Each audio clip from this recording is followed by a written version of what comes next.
Theme song. It's pretty good. That was actually not bad this week. Yeah. It was well. So, welcome to the week. Oh fuck, what's the name again? I got it. Dark Side of Pluto. Welcome to the Dark Side of Pluto. Dark Side of Pluto podcast. I'm your host Paris. I'm Adam, and I'm Liam.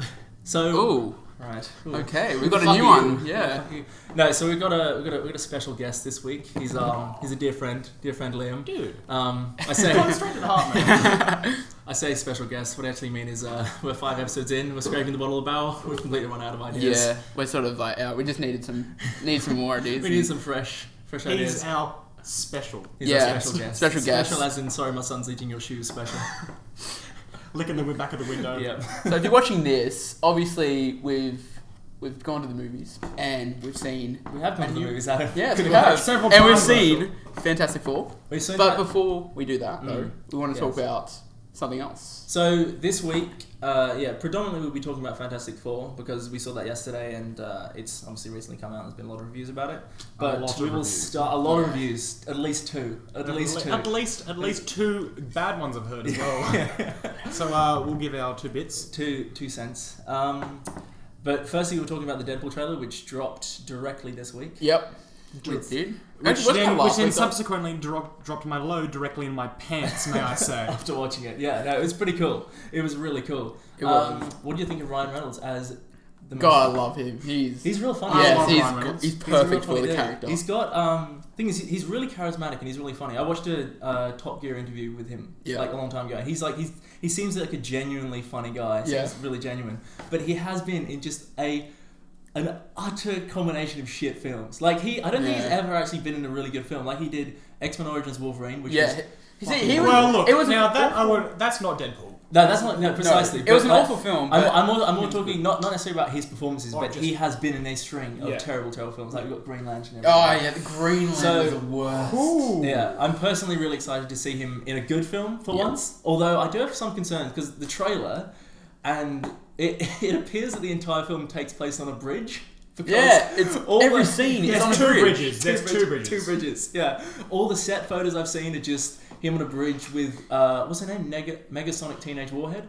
Oh, that's cool name. Yeah. So that's there's if you haven't seen the leaked trailer, you wouldn't actually understand. That's true. That's information from the leaked trailer, which we didn't watch. I hold that all from Bill. Yeah, we don't support watching leaked trailers. But anyway, it looks really fun. It looks like they've captured the character really well. It appears to be a bit of fourth wall breaking with the mentions of like the Green Lantern animated suit. The one issue I was bringing this up to my friend is that I want to know how they're going to do the other characters. Generally with fourth wall breaks, I don't know how much you guys know. I don't know how much you know about Deadpool, but he has 3 voices in his head, and a lot of the time, a lot of his fourth wall breaks are actually either internal monologue or completely separated. On the comic books, it's quite easy to do because a panel. Because you can have him out of the panel and the rest of the panel is still active. But in the film medium, it makes it. It's going to be a bit. I guess you could have narration, but I think that would be really. No, I don't want narration. I don't want them to do it, but I just want to know how they're going to handle the other characters responding. Yeah, I guess we'll have to wait till February 2016, which is it's quite really close. Is that the date? It's real close. Wow. It's real close. 26. Yeah, like Sarah's birthday can fuck off. Watching Deadpool. Sarah is Liam's girlfriend. Sarah is just a name drop here. Yeah. This is probably the first name drop we actually had in the whole. Well, apart from the fact that we haven't Jay-Z. Except for famous people, we have no one. Like we haven't actually said anyone else. Well, let's keep it that way. Sarah is the famous. Mystical. Well, shameless plug for my girlfriend. I think you just wanted the fact that you said, "Yeah, I have a girlfriend." Everyone, like, I didn't say the words. Paris put it. That's right. Yeah. Fair enough.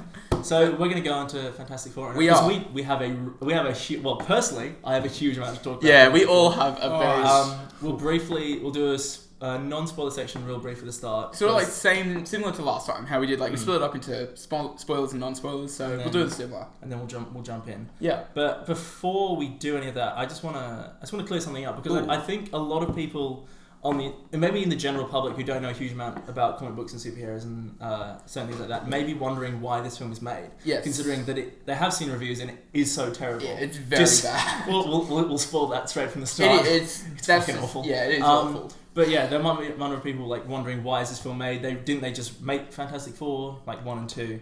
And basically, it's, you maybe say initially money, but the fact of the matter is the reason this was made was it's a significantly more cynical reason.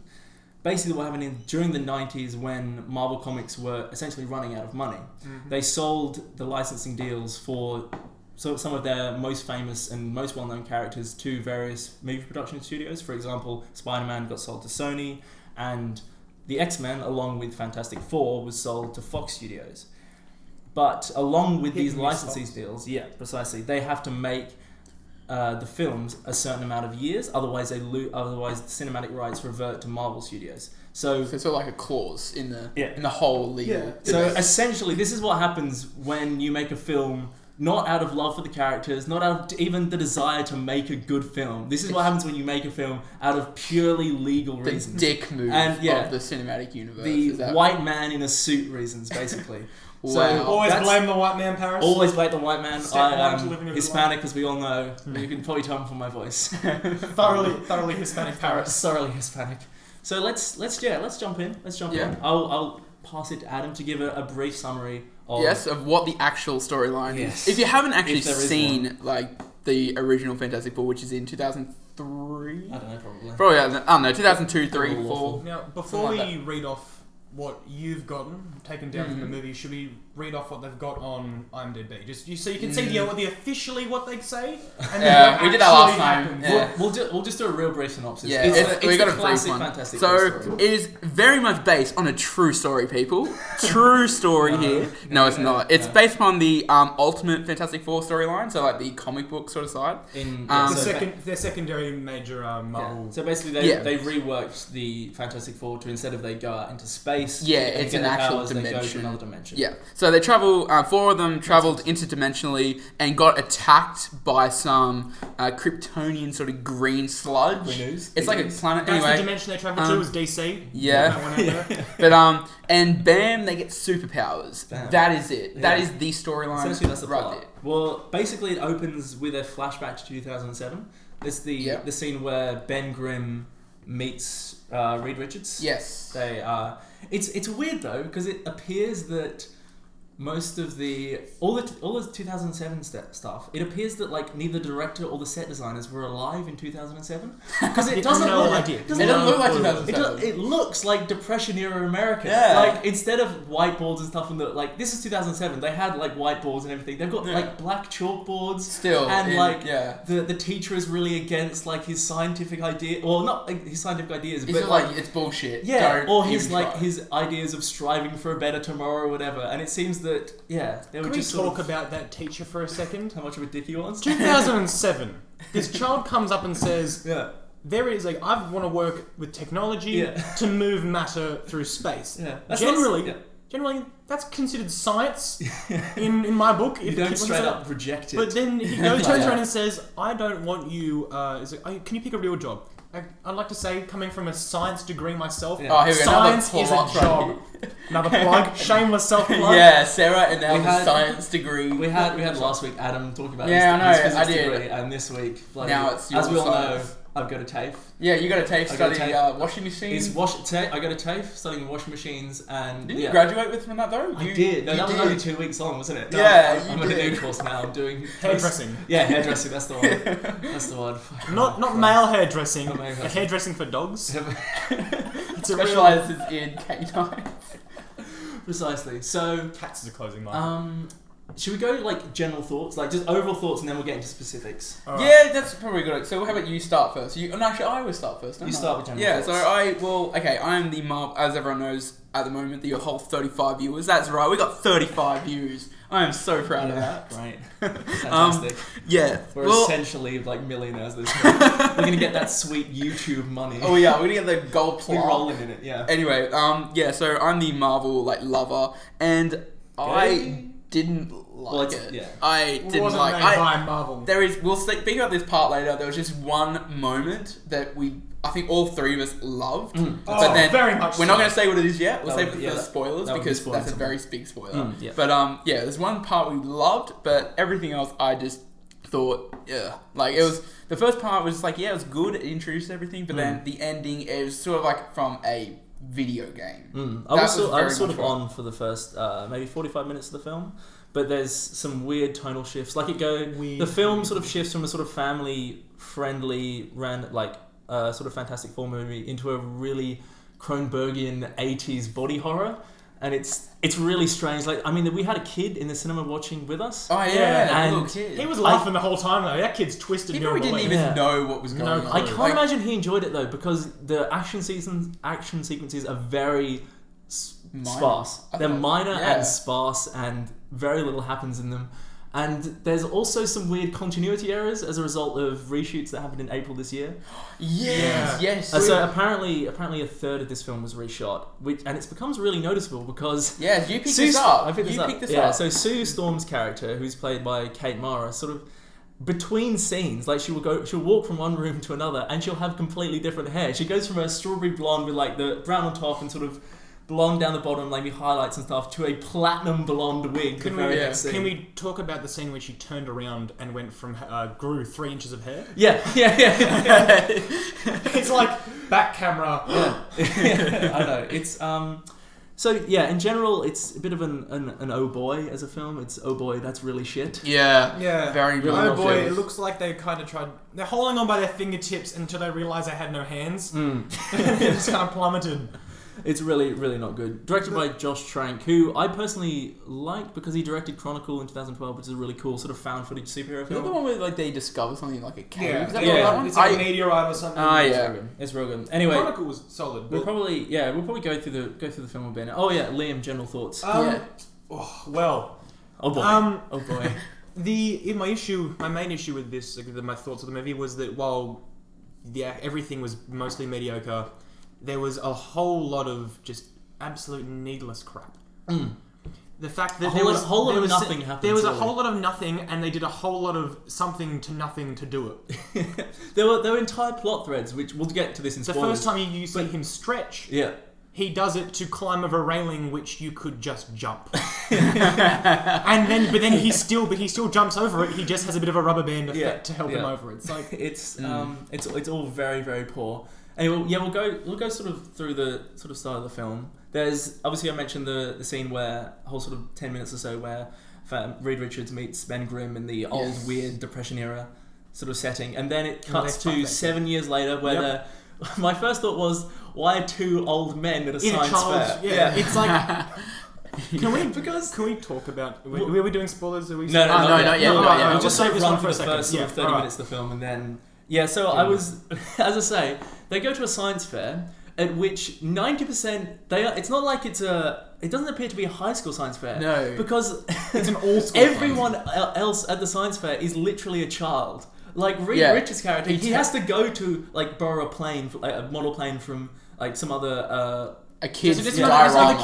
A diorama, and he has to bend down several feet to ask a child, "Can I borrow this from you?" And I'm just thinking, obviously, a strong word. He stole the plane. I mean, these guys don't look 19 or 18 to begin with. They both look like not a day under 30, which I don't think they are. I think they're probably Miles Teller's, I think 28, and Jamie Bell's around 28. And it's this weird thing where they're literally just men at a children's science fair, and it doesn't really make any sense, but. You know, you're 28. 28. Got it right. That's pretty bloody impressive. Fucking definitely didn't look that up before the podcast. Can we talk about the fact that the entire movie is based on the premise that there was a man who's in charge of a serious government division of science walking around a science fair? Like, I don't know what he was doing there with his white daughter. Yeah, I know she's adopted. We'll talk about that later. But so Franklin Storm. When he looks for scientists, he doesn't sort of look at test results. He individually scours the country to go to children's science fairs and goes and happens upon one. Yeah, happens upon coincidentally where they're perfecting interdimensional travel at a child's science fair, which is apparently considered a magic trick. Yeah, I don't get that. Isn't it like half the thing? That kid had a model plane. Yeah. But this other guy built a machine which flashes light. Yeah. It's on the same quality. Regardless of what they think, like whether or not he looked like interdimensional travel or not, he either did interdimensional travel or he made the thing invisible. Yeah. Like either way, it's magical, like not magical. Or literally turned it into rocks. Yes. I don't understand how that's not impressive. Like, how is a potato clock, which I think is what ends up winning? No, that came second. Sorry. Spoilers, that's a spoiler. Yeah, but the potato clock came second. Yeah, the fucking potato clock came second, so what came... Yeah, I don't know. Yeah. It just didn't make any sense. The whole movie didn't make sense. The whole movie. There was Okay, so... basically, we'll just do a brief summary of the entire film. The 4 main characters: Johnny Storm, Sue Storm, Mr. Fantastic, Ben Grimm. They all meet up, and that with Doctor Doom, they end up going into the interdimensional realm. I'm just talking in general. And they get their powers. They come back, and there's some weird 80s body horror. There's a weird bit with the military, and then there's a 5-minute fight scene at the end where Doctor Doom turns up, and it ends. That's essentially the film. That's it. Yeah. And it's really, in general, really shit. With a whole lot of monotone speaking. That's ridiculous. There's almost no acting in this. Should we go through the individual characters? Can we? We could. We'll go through Mr. Fantastic. The fact that he stretches 5 times in the entire film. Yeah. No. Yes. I know. He doesn't stretch at all. Read one voice, Riches. Yeah. Oh no. Oh, you're so beautiful. I mean, he's such a charismatic character as well. He's so charming. He's charismatic as a floorboarder. The thing is, they had such potential. Like, the actors in this film were really, really good. Like, Miles Teller last year did Whiplash. I love Miles Teller. Whiplash was one of the best films of 2014. Easily. An absolutely amazing film. Great performance. Sue Storm is star of the House of Cards Season 2 trailer. I don't watch it, actually. Star of a trailer. No, sorry. She's star of House of Cards Season 1 and most of Season 2, and she's really, really good in that. Michael B. Jordan is star of Fruitvale Junction. I think it's Fruitvale Junction. I haven't seen it, apparently. And not the really, Michael really Jordan that plays basketball. Michael B. Not the famous basketball player and professional baseballer at some point in his life. But just, Kate Mara was in that. Wow, she was in Iron Man 2. Wait, where? US Marshal? Really? She was a US Marshal. No, actually, no. I do remember seeing her face now thinking back. I didn't even know that. There's a scene, you just see, it's just like shameless, like, yo, we have girls in the military plug. No. What? Oh, nothing, don't worry. Keep going. Yeah, so basically, nothing much. Should we go into spoilers? I think we should. I think we can hold off without it. Like, there's so much to discuss. Yeah, it's really... We've been talking about nearly 20 minutes. Can I say something about just the Baxter Building? Yeah. In the Baxter Building, as we talked about, this guy goes around searching for these young child prodigies at science fairs. He's probably diddling kids, let's be honest. Definitely happens in real life, obviously. But as they're going through, there's a scene where Reed is like, oh, look at this place, look at all the opportunities it can show me. And he comes across this display case of all the awards they show. Yeah. They show a news article for the same thing 4 times. Yeah, they did. Oh, really? It was like the same. It was like black and white. It's like black and white. It's like they invented the new quad-core chip. And then it changed 4 times. 4 times. Oh, right. It's like, well, I mean, I think that was the nature of this film looking in general very, very cheap. Like, all the CGI was pretty much it was non-existent. Like, there's an effect in the film where Reed Richards changes his face, which is quite a cool idea. That was really cool. And obviously you can do it in the comics and everything. But the CGI effect they used to show it was just terrible. Terrible. It looked like it was 2005. It was like... Yeah. Anyway, this is a $120 movie. It shouldn't look like it's got CGI from 2005. Yeah. Just putting it out there. Okay, I think it's time we go to spoilers. Basically, don't see the film, and almost you can probably just skip this whole non-spoiler section. Just go straight to the spoilers. Yeah. Well, tell them now halfway through. Advice: just don't see the film. Yeah, don't worry. Just don't see the film. It's not worth it. See the film. Just don't pay for it. Yeah.